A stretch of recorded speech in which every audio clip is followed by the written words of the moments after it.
ইমরান খান ও বুশরা বিবির ১৫ দিনের রিমান্ড মঞ্জুর।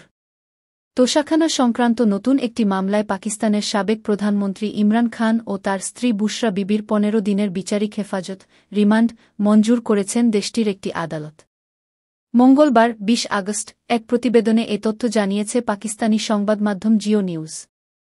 গত সোমবার ১৯ আগস্ট রাওয়ালপিন্ডির আদিয়ালা কারাগারে শুনানি নিয়ে দুর্নীতিবিরোধী বিশেষ আদালতের বিচারক নাসির জাভেদ রানা এই রিমান্ড মঞ্জুর করেন।